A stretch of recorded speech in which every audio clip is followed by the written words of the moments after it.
नमस्कार दोस्तों, मैं सुनील अमृत यूजीसी नेट गोल्ड में आप सभी का स्वागत करता हूं।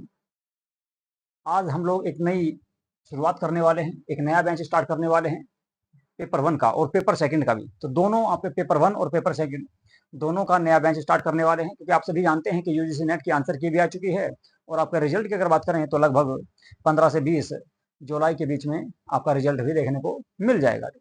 तो उसी को ध्यान में रखते हुए दिसंबर 2025 की तैयारी हम लोग स्टार्ट करने जा रहे हैं और एक नया बैच स्टार्ट करने जा रहे हैं। तो उसी बैच को ध्यान में रखते हुए आज मैं आप लोगों के सामने आपका यूजीसी नेट का जो पेपर वन रहा है, पेपर वन का जो सिलेबस होगा उसके बारे में डिस्कस करते हैं। तो सबसे पहले यूजीसी नेट का जो पेपर वन का सिलेबस है उसको देख लेते हैं, फिर उसी के अनुसार डिटेल से टॉपिक वाइज एक एक टॉपिक को ध्यान में रखते हुए हम लोग इस बार पढ़ने का प्रयास करेंगे। इससे पहले भी हमने आपका जो है आपकी 10 के 10 यूनिट कंप्लीट कराई थी और कुछ बच्चों का उसमें काफी अच्छा रिजल्ट भी रहा है। लेकिन इस बार हम लोग जो है और ज्यादा विस्तार से और ज्यादा डिटेल से और जो पिछली बार जो थोड़ी बहुत कमियां रह गई हैं उन सभी को पूरा करने का प्रयास करेंगे। तो एक नया बैच स्टार्ट किया जा रहा है आप लोगों के लिए यूजीसी नेट का पेपर वन का भी और पेपर सेकंड में हिस्ट्री का आपको पोर्शन में स्टार्ट करूंगा। ठीक है, तो सबसे पहले पेपर वन के सिलेबस की बात कर लेते हैं। विश्वविद्यालय अनुदान आयोग नेट ब्यूरो के द्वारा जो सिलेबस दिया गया है उसको देख लेते हैं। ये आपका बिल्कुल नया सिलेबस है भाई, ठीक है, नया सिलेबस है 2024-25 के अनुसार, जो अभी हाल फिलहाल में, इसके अलावा अभी तक जो है यूजीसी के द्वारा किसी भी प्रकार का फेरबदल नहीं किया गया है।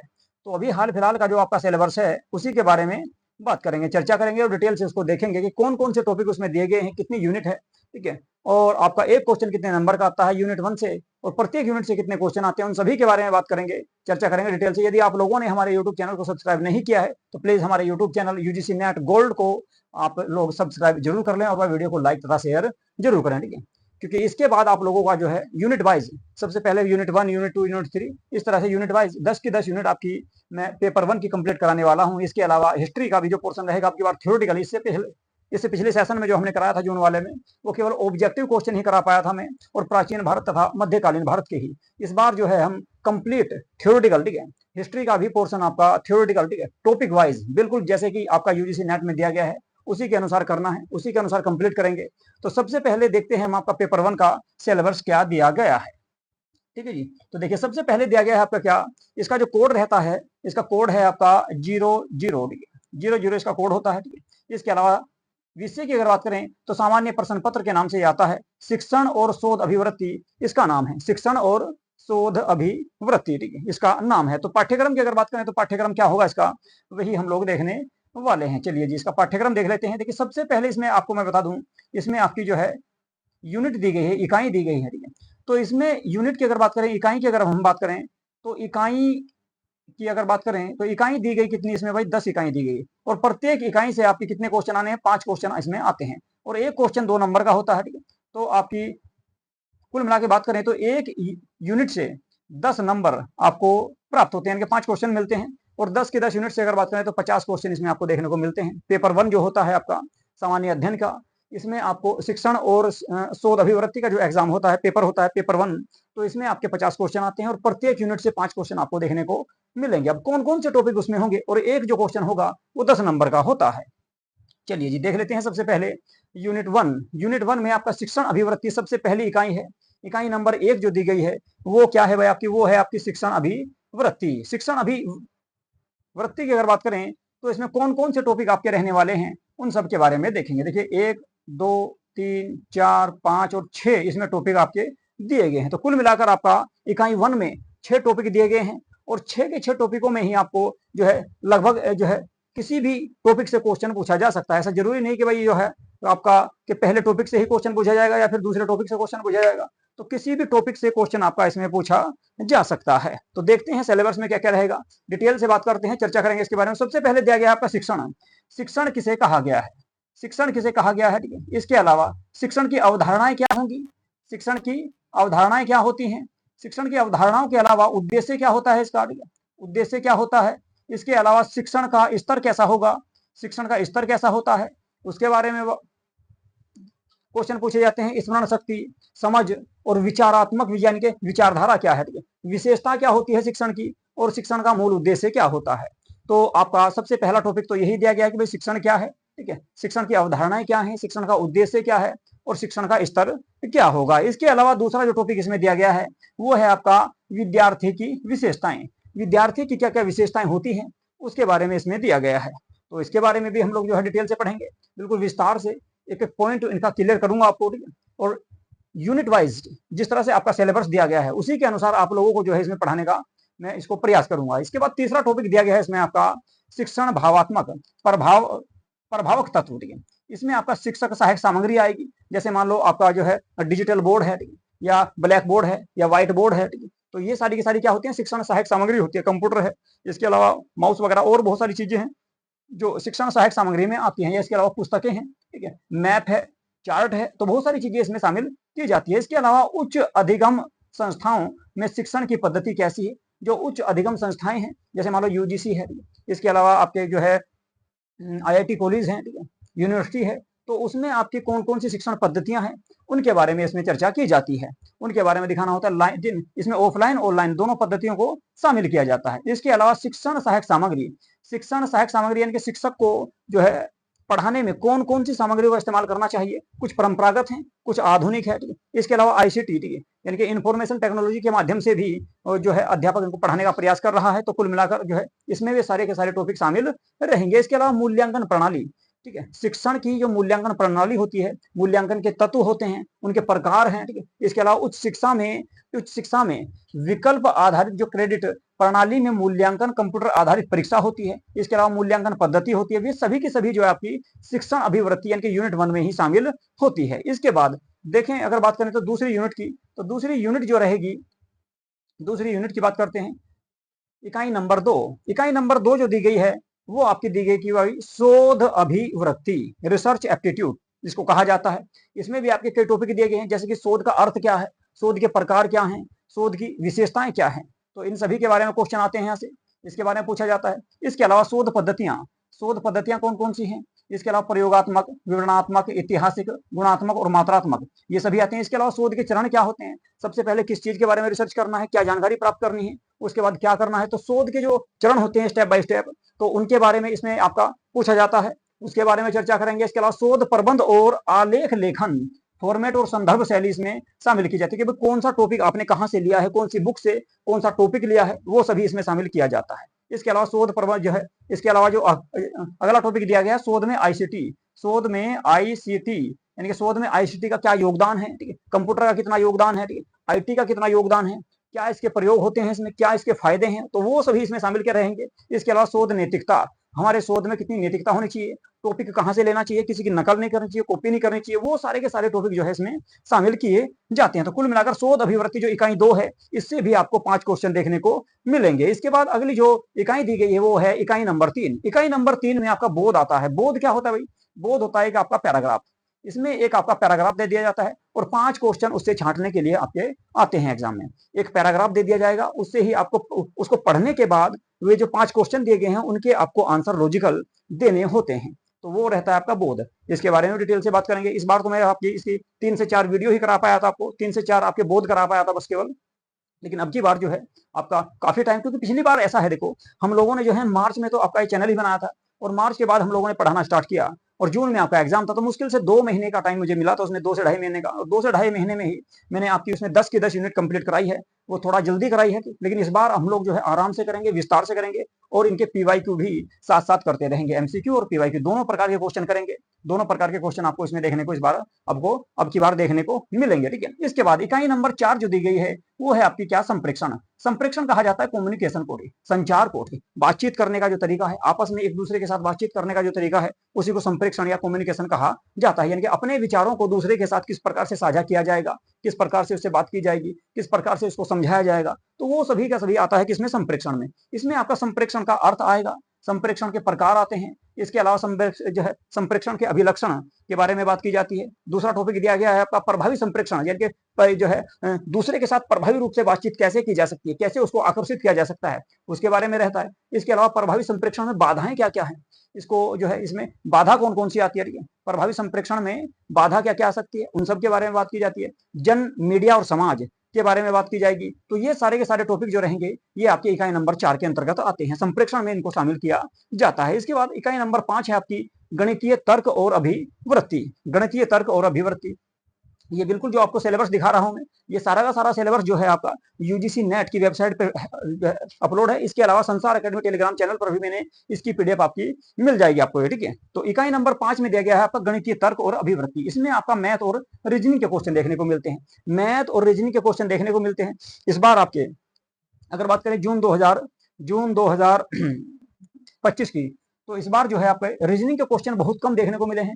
रीजनिंग के लगभग 5 क्वेश्चन के आसपास आए हैं, और इसके अलावा मैथ के भी 2-3 क्वेश्चन इसमें देखने को मिले थे। तो इसमें आपका आपके जो है सबसे पहले दिया गया तर्क, तर्क के प्रकार, ठीक है, लॉजिक के प्रकार, लॉजिकल, ठीक है, लॉजिक क्या होता है, लॉजिक के प्रकार क्या होते हैं, उन सब के बारे में बात की जाती है। इसके अलावा संख्या श्रेणी, ठीक है, संख्या श्रेणी है। इसके अलावा श्रृंखला यानी कि अक्सर श्रृंखला दी गई है, और कूट और संबंध भी इसमें आपके दिए गए हैं, रिलेशन, ठीक है, एक दूसरे के साथ में किस तरह से संबंध होंगे, क्या क्वेश्चन जो है एक दूसरे को कैसे मिला के निकाला जाता है। इसके अलावा गणितीय अभिवृत्ति में अगर हम बात करें तो अंश है, इसमें समय है, दूरी है, अनुपात भी दिया गया है, समानुपात भी दिया गया है, और इसके अलावा प्रतिशतता, लाभ और हानि, ब्याज और छूट के अलावा औसत और आदि भी इसमें कह दिया गया है। तो कुल मिलाकर आपका मैथ का भी इसमें बहुत बड़ा पोर्शन इसमें रहता है, लेकिन क्वेश्चन आपके वही 3 से 4 या 5 क्वेश्चन देखने को मिलते हैं, इससे ज्यादा क्वेश्चन मैथ के भी नहीं आते, ठीक है। तो कुल मिलाकर आपका मैथ और रीजनिंग दोनों के मिलाकर इसमें आपको 5 क्वेश्चन देखने को मिलते हैं इस यूनिट से। कभी कभी 5 से 6 या 7 क्वेश्चन भी इसमें देखने को मिल जाते हैं, ठीक है।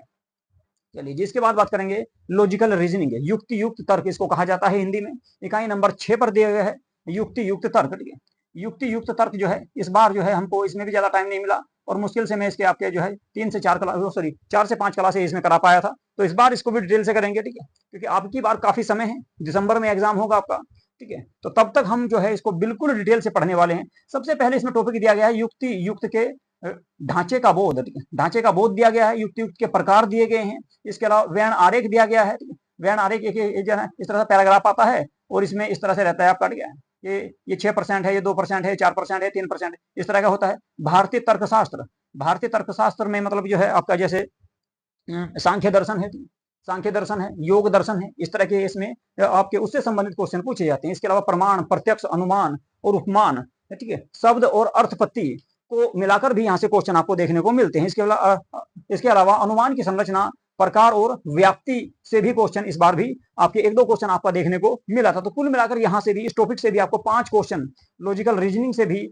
आपको 5 क्वेश्चन देखने को मिलते हैं, और यहाँ से हमेशा जो है 5 क्वेश्चन, यानी कि प्रत्येक यूनिट से आपका बांट रखा है, 25 क्वेश्चन देखने को मिलते हैं। कभी कभार 1-2 क्वेश्चन ऊपर नीचे हो जाता है, किसी यूनिट से आपके 6 आ जाएंगे, तो किसी से 4 भी आ जाते हैं, लेकिन जो है सिलेबस में दिया गया आपका 10 यूनिट, और ये माना जाता है कि प्रत्येक यूनिट से 5 क्वेश्चन आपको देखने को मिलेंगे। इसके अलावा यूनिट नंबर 7 जो दी गई है, इकाई नंबर 7, इकाई नंबर 7 में जो दिया गया है वो आंकड़ों की व्याख्या दी गई है भाई। आंकड़ों की व्याख्या इसमें दी गई है कि आंकड़े कैसे निकाले जाएंगे।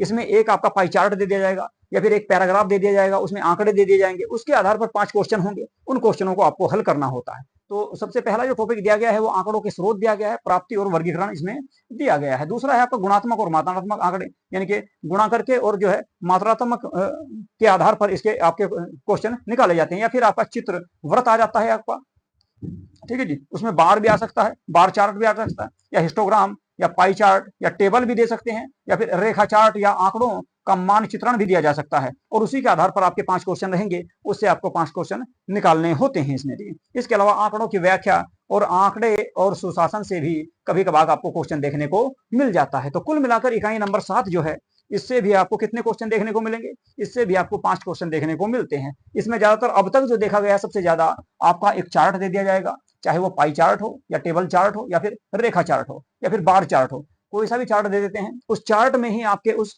चार्ट को पढ़कर ही आपको उन 5 क्वेश्चनों के आंसर देने होते हैं। इस बार भी ऐसे ही दिया गया था, इस बार भी आपका पाई चार्ट भी आया है, कुछ आपके सेट में आपका रेखा चार्ट भी देखने को मिला है और टेबल चार्ट भी देखने को मिला है, ठीक है। तो इस तरह के क्वेश्चन इसमें देखने को मिले हैं। तो इकाई नंबर 7 से आपका क्या रहेगा कि 5 क्वेश्चन आएंगे, और इसमें एक चार्ट या पाई चार्ट या टेबल चार्ट इसमें दिया जाता है, उसी को पढ़ने के बाद उसके आंसर निकाले जाते हैं। अब बात करें इकाई नंबर 8 की, तो इकाई नंबर 8 में जो है सूचना और संचार प्रौद्योगिकी दिया गया है, आईसीटी इसको कहा जाता है, सूचना एवं संचार प्रौद्योगिकी, इकाई नंबर 8 है आपकी। इससे भी आपके 5 क्वेश्चन आपको देखने को मिलते हैं भाई, ठीक है। इससे भी आपको कितने क्वेश्चन देखने को मिलते हैं, तो 5 क्वेश्चन देखने को मिलते हैं इससे भी। तो सबसे पहला टॉपिक जो इसमें दिया गया है वो आईसीटी, सामान्य संक्षिप्तियां और शब्दावलियां। आईसीटी को लेकर कुछ शब्दावलियां हैं, कुछ प्रमुख शब्द हैं, जैसे मान लो आपका सीपीयू है, वो किसको कहते हैं, या उसकी फुल फॉर्म क्या है, या जो है आईटी है, आईटी की फुल फॉर्म क्या है। तो कुल मिलाकर इस तरह के शब्द देखने को मिलेंगे। इसके बाद इंटरनेट और इंट्रानेट, इसके अलावा ईमेल और श्रव्य दृश्य सामग्री या कॉन्फ्रेंसिंग जो वीडियो वगैरह होती है, ठीक है, तो वे सारे की सारी इसमें दी गई हैं। उनके क्या लाभ हैं, क्या उसके फायदे हैं, क्या उनसे नुकसान हो सकता है, कैसे उसको हैक किया जा सकता है, वो सभी के सभी जो है टॉपिक इसमें रहते हैं। इसके अलावा उच्च शिक्षा में डिजिटल की पहल कैसी है, उच्च शिक्षा में डिजिटल पहल का क्या योगदान है, आईसीटी का क्या योगदान है, आईसीटी के क्या फायदे हैं, ठीक है। इसके अलावा आईसीटी और सुशासन से संबंधित क्वेश्चन भी आपको यहाँ से देखने को मिलता है। तो कुल मिलाकर आपकी जो इकाई नंबर 8 है, इससे भी आपको 5 क्वेश्चन देखने को मिलते हैं। वो मैंने आपको पहले ही बता दिया, कभी कभी आपका जो है 4 क्वेश्चन भी आ जाते हैं और कभी कभी 5 से ज्यादा यानी कि 6 क्वेश्चन तक भी देखने को मिल जाते हैं। 1-2 क्वेश्चन ऊपर नीचे ही होता है, ज्यादा इसमें अंतर देखने को नहीं मिलता। मुश्किल से 1 या 2 क्वेश्चन का अंतर आपको इसमें देखने को मिलेगा, उससे ज्यादा अंतर इसमें देखने को नहीं मिलता भाई, ठीक है। चलिए जी, अगली इकाई देखते हैं कौन सी है। बात करें इकाई नंबर 9 की, तो इसमें लोक विकास और पर्यावरण को दिया गया है। काफी बड़ी यूनिट है ये, ठीक है। इसकी जो है इस बार भी मैंने आपकी 14-15 क्लासों के आसपास कराई थी, लेकिन इस बार और ज्यादा डिटेल से करने वाले हैं। प्रत्येक टॉपिक पर बात करेंगे विस्तार से और इनके पीवाईक्यू भी निकालेंगे और पिछले सालों के जो आपके एग्जाम में क्वेश्चन आए हैं उन सब के बारे में भी बात करने वाला हूं इस बार में, ठीक है। तो लोक विकास और पर्यावरण इसमें दिया गया है। विकास और पर्यावरण, विकास किसको कहा जाता है, विकास क्या होता है, इसके अलावा पर्यावरण के बारे में भी दिया गया है। मिलेनियम विकास और संप्रेक्षणीय विकास का लक्ष्य क्या है, ये सारे के सारे टॉपिक इसमें शामिल रहते हैं। इसके अलावा मानव पर्यावरण व्यवहार, नरजातीय क्रियात्मक पर्यावरण पर पहले जो है उनके प्रभाव क्या होते हैं, पर्यावरण के मुद्दे कौन कौन से हैं, स्थानीय, क्षेत्रीय और वैश्विक मुद्दे क्या हैं, वायु प्रदूषण, जल प्रदूषण, मृदा प्रदूषण से संबंधित इसमें क्वेश्चन आपको देखने को मिलते हैं। इसके अलावा मानव स्वास्थ्य पर प्रदूषकों का क्या प्रभाव पड़ता है, यानी मानव जीवन पर, मानव के स्वास्थ्य पर प्रदूषण का कितना प्रभाव पड़ता है, वो टॉपिक भी इसमें आपका शामिल रहता है। इसके अलावा प्राकृतिक और ऊर्जा के जो स्रोत हैं, जैसे कोयला है, पेट्रोलियम है, इसके अलावा बायोगैस है, नाभिकीय ऊर्जा है, ठीक है, वन है, जंगल है, नदियां हैं, तो ये सारे के सारे टॉपिक, उनसे संबंधित क्वेश्चन भी आपको यहाँ पर देखने को मिलेंगे। इसके अलावा प्राकृतिक जोखिम और आपदाएं, ठीक है, और ये ठीक है, पर्यावरण के कारण मानव को कौन कौन सी जोखिम या कौन कौन सी आपदाओं का सामना करना पड़ रहा है, या ग्लेशियर जैसे पिघल रहे हैं तो क्यों पिघल रहे हैं, ठीक है, तो वे सभी क्वेश्चन आपको इसमें देखने को मिलते हैं। इसके अलावा पर्यावरण संरक्षण अधिनियम जो 1986 में आया था, ठीक है, 1986 में जो पर्यावरण संरक्षण अधिनियम आया, उससे संबंधित क्वेश्चन भी पूछता है आपके एग्जाम में। इसके अलावा जलवायु परिवर्तन संबंधी राष्ट्रीय कार्य योजनाएं कौन कौन सी हैं, अंतर्राष्ट्रीय समझौते कौन कौन से किए गए भारत सरकार के द्वारा, या भारत सरकार ने, या जो है वैश्विक रूप से विश्व के सभी देशों ने मिलकर, जैसे मॉन्ट्रियल प्रोटोकॉल, रियो सम्मेलन, जैव विविधता सम्मेलन, ठीक है, क्योटो प्रोटोकॉल, या पेरिस जो समझौता हुआ था, या अंतर्राष्ट्रीय सौर संधि को लेकर जो समझौते हुए हैं, उनसे संबंधित भी क्वेश्चन आपको देखने को मिलते हैं। जैसे मान लो ओ जो है अंतर्राष्ट्रीय सौर गठबंधन है, इसका मुख्यालय कहां पर है, तो आपका गुड़गांव में है। तो इस तरह के क्वेश्चन भी आपको देखने को इसमें मिलते हैं। यहां से इस तरह के क्वेश्चन आपको देखने को मिलेंगे इकाई नंबर 9 से। इकाई नंबर अगर 10 की बात करें तो ये उच्च शिक्षा प्रणाली है। उच्च शिक्षा यानी कि हायर लेवल की जो शिक्षा है उसके बारे में यहाँ से क्वेश्चन पूछे जाते हैं। इसमें अगर टॉपिक की अगर मैं बात करूं इकाई नंबर 10 में उच्च शिक्षा प्रणाली, तो इसमें उच्च अधिगम संस्थाएं जो आपकी हाई लेवल की आपकी संस्थाएं हैं, जैसे आईटी कॉलेज है, आईआईटीज हैं, उन सबसे क्वेश्चन पूछे जाते हैं। प्राचीन भारत की जो शिक्षा परंपराएं हैं, प्राचीन भारत की जो शिक्षा संस्थान है, जैसे मान लो तक्षशिला विश्वविद्यालय था, नालंदा, विक्रमशिला या ओदंतपुरी विश्वविद्यालय जो प्राचीन काल के माने जाते हैं, सबसे प्रमुख जो है प्राचीन काल के विश्वविद्यालय माने जाते हैं ये। तो इनसे संबंधित क्वेश्चन भी पूछे जाते हैं कि इनमें किस प्रकार की शिक्षा दी जाती थी, कौन से धर्म से संबंधित शिक्षा दी जाती थी, प्राचीन काल में जो है यहाँ पर कौन जो है कोई ऐसा राजा के बारे में पूछ सकता है कि कौन से राजा ने यहाँ से शिक्षा ग्रहण की। जैसे मान लो आपसे पूछ सकता है कि चंद्रगुप्त मौर्य ने किस शिक्षा संस्थान से जो है एजुकेशन प्राप्त की थी या शिक्षा प्राप्त की थी, तो आपका तक्षशिला से, ठीक है, तक्षशिला उन्हीं के काल में था। और अगर आपसे पूछ सकता है कि नालंदा विश्वविद्यालय की स्थापना किसने की, ठीक है, तो गुप्त काल में इसकी स्थापना हुई। विक्रमशिला की किसने की, तो धर्मपाल ने की। तो इस तरह के क्वेश्चन भी आपके यहाँ से एग्जाम में आ सकते हैं। इसके बाद स्वतंत्रता के बाद भारत में उच्च अधिगम और शोध का उद्भव कैसा रहा, उसके बारे में भी आपका एग्जाम में पूछा जाता है, आजादी के बाद का भी, ठीक है। इसके अलावा भारत में प्राचीन काल में पारंपरिक यानी कि जो प्राचीन काल से चली आ रही थी और गैर पारंपरिक अधिगम कार्यक्रम कौन कौन से चलाए गए हैं, कौन कौन से चलाए जा रहे थे, प्राचीन काल में कौन से कार्यक्रम चलाए जाते थे शिक्षा को लेकर, ठीक है, या हायर लेवल शिक्षा को लेकर, ठीक है, किस तरह से उसका विकास किया गया, उससे संबंधित क्वेश्चन भी इसमें देखने को मिलते हैं इकाई नंबर 10 में। इसके अलावा मूल्य शिक्षा और पर्यावरण परक शिक्षा के बारे में भी यहाँ पर आपके क्वेश्चन आपको देखने को मिलते हैं। और नीतियां, ठीक है, सुशासन और राजनीति और प्रशासन से संबंधित क्वेश्चन भी इस यूनिट से आपको देखने को मिलेंगे। तो कुल मिलाकर इस यूनिट से भी आपको 5 क्वेश्चन देखने को मिलते हैं। अब देखिए नीचे दिया गया है आपका, बिल्कुल आपका विस्तार से इसमें दिया गया है टिप्पणी के प्रत्येक यूनिट से 2-2 अंकों वाले 5 प्रश्न तैयार किए जाएंगे। ये सिलेबस में दिया गया है कि प्रत्येक यूनिट से आपका क्या होगा कि 2-2 आपके दो दो नंबर वाले 5 क्वेश्चन दिए जाएंगे। तो कुल मिलाकर आप कह सकते हो कि आपकी यूनिट कितनी है भाई, 10 यूनिट है, और प्रत्येक यूनिट से क्वेश्चन कितने आने हैं, 5, और एक क्वेश्चन जो होगा वो कितने नंबर का होगा, 2 नंबर का। तो कुल मिलाकर प्रत्येक यूनिट से 10 नंबर आपको प्राप्त होंगे। ठीक है जी। तो इसी प्रकार से अगर बात करें 10 यूनिट से कितने क्वेश्चन आएंगे, तो आपके 50 क्वेश्चन आएंगे, और 50 क्वेश्चन की अगर हम बात करें, एक क्वेश्चन 2 नंबर का रहेगा, तो कुल मिलाकर 100 नंबर का ये पेपर 1 आपका होता है। पेपर 1 जो है आपका वो 100 नंबर का होता है। ठीक है, इसमें दिया गया है आपका, यदि दृष्टिवान परीक्षार्थी के लिए ग्राफ चित्र वाले प्रश्न तैयार किए जाएं, तो दृष्टिबाधित परीक्षार्थियों के लिए उतने ही अंकों वाले प्रश्न पत्र अवतरण दिए जाएंगे। यानी कि जिनको देखने में दिक्कत है, दृष्टिबाधित हैं जो लोग, तो उनको भी आपके 100 नंबर का ही उसमें आपका पेपर आएगा। उसको 50 क्वेश्चन दिए जाएंगे ताकि वो उसको टच करके, छू कर उसको उनके आंसर कर सके। तो कुल मिलाकर मैंने आप लोगों को बताया, 10 के 10 यूनिट के बारे में बताया, प्रत्येक यूनिट के बारे में आपको बताया है कि प्रत्येक यूनिट में कौन कौन से टॉपिक हैं, और प्रत्येक यूनिट से आपके अगर हम बात करें तो एक यूनिट से आपके यूजीसी आयोग के द्वारा सिलेबस में ही डिटेल से सबसे लास्ट में दिया गया है, आप दोबारा से देख सकते हो। यहाँ पर आपका दिया गया है आपका साफ साफ शब्दों में कि प्रत्येक यूनिट से 5 क्वेश्चन तैयार किए जाएंगे, और प्रत्येक जो क्वेश्चन होगा वो 2 नंबर का होगा। तो 5 क्वेश्चन एक यूनिट से आएंगे, यूनिट है आपकी कितनी, 10, तो 10 पंजे 50, यानी कि 50 क्वेश्चन आपके इस यूनिट से आते हैं। पेपर 1 में आपके सामान्य अध्ययन के जो क्वेश्चन आते हैं वो 50 क्वेश्चन आते हैं, और प्रत्येक क्वेश्चन जो होता है वो 2 नंबर का होता है, यानी कि कुल मिलाकर 100 नंबर के ये आपके क्वेश्चन होते हैं। अगर आप इस यूनिट की अच्छे से तैयारी करोगे, इस बार भी देखिए हमने जो पढ़ाया, ठीक है, मैंने आप लोगों को जो है मार्च से स्टार्ट किया था, पेपर 1 के बारे में जो बैच स्टार्ट किया था वो मार्च से स्टार्ट किया था। ठीक है, और उसमें कुछ बच्चों के, ठीक है, कुछ बच्चों ने टेलीग्राम पे जो मुझे जो है मैसेज करके बताया है, उसमें लगभग आपके 35 के आसपास भी कुछ बच्चों के नंबर आए हैं, और कुछ बच्चों के 30 के आसपास रहे हैं, कुछ बच्चों के 30 के आसपास रहे हैं, और कुछ बच्चों ने तो उसमें दो, हाँ, 2 जो बच्चे रहे हैं उनके ऐसे है, ठीक है, एक के आपके 39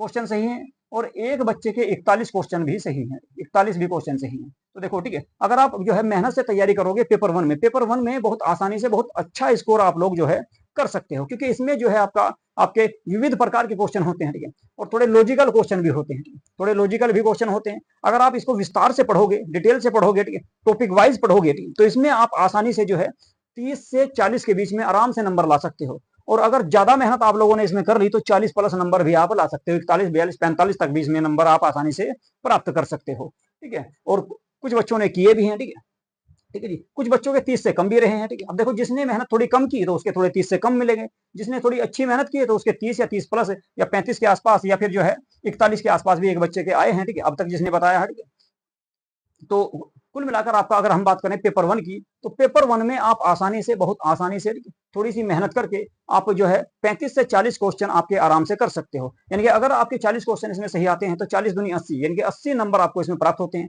निगेटिव मार्किंग इसमें कुछ होता नहीं। ठीक है, तो कुल मिलाकर आप आसानी से इसमें आपके जो है बहुत बढ़िया स्कोर इसमें कर सकते हो भाई। ठीक है, और कुछ बच्चों ने इस बार किया भी है। ठीक है, और अब की बार तो और भी ज्यादा विस्तार से मैं इसमें आप लोगों को पढ़ाने वाला हूँ। ठीक है, डिटेल से पढ़ाऊंगा, बिल्कुल प्रत्येक टॉपिक के बारे में चर्चा करेंगे, प्रत्येक टॉपिक के मैं इसमें आपको जो है पीवाईक्यू कराऊंगा। ठीक है, इसके अलावा एमसीक्यू भी कराऊंगा। ठीक है, और जो पिछले सालों के जो क्वेश्चन आए हैं पीवाईक्यू, ठीक है, यूजीसी नेट में, ठीक है, तो वे सारे के सारे क्वेश्चन भी मैं आपको अब की बार इसमें कराने वाला हूँ। ठीक है, यूनिट वाइज के, यूनिट के साथ साथ ही कराता रहूंगा।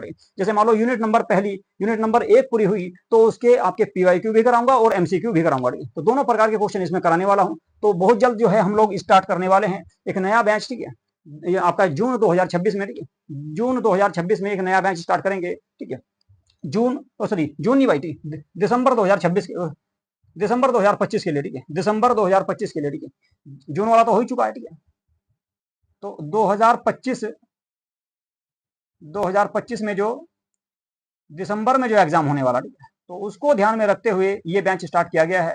ठीक है जी, तो ये बैच जो स्टार्ट किया गया है, जिसका आज मैं सिलेबस आप लोगों के सामने डिस्कस कर रहा हूँ, ये आपका दिसंबर 2025 को ध्यान में रखते हुए किया गया है। और इस बार जो लक्ष्य रखना है, ज्यादा से ज्यादा बच्चों का 40 प्लस का ही जो है लक्ष्य हमको रखना है कि 40 से ज्यादा नंबर लाने का प्रयास किया जाएगा। ठीक है, तो ये था भाई आपका यूजीसी नेट का पेपर 1 का सिलेबस। पेपर 2 का मैं आपको हिस्ट्री वाला स्टार्ट करने वाला हूँ बहुत जल्दी, और वो भी थ्योरेटिकल कराऊंगा। उसका सिलेबस भी बहुत जल्द जो है 1-2 दिन में ही आपको डिस्कस करा दिया जाएगा। ठीक है, उसका भी मैं आपको डिस्कस कर दूंगा बहुत जल्दी ही। तो ये पेपर 1 का आपका सिलेबस था, और ये सारा का सारा जो पीडीएफ है आपको, ये आपकी पीडीएफ आपकी यूजीसी इन जो है, जो हमारा टेलीग्राम चैनल है संसार अकेडमी, तो वहां पर आपको देखने को मिल जाएगा। वहां पर मैं इसको अपलोड कर दूंगा, आप वहां से जो है इसे डाउनलोड भी कर सकते हैं। ठीक है, और भाई जिन बच्चों ने हमारा यूट्यूब चैनल सब्सक्राइब नहीं किया है तो प्लीज वे हमारे यूट्यूब चैनल को सब्सक्राइब अवश्य कर लें और वीडियो को लाइक तथा शेयर जरूर कर दिया करो भाई। ठीक है, चलिए जी, तो यहीं पे करते हैं आज की क्लास को समाप्त। नमस्कार।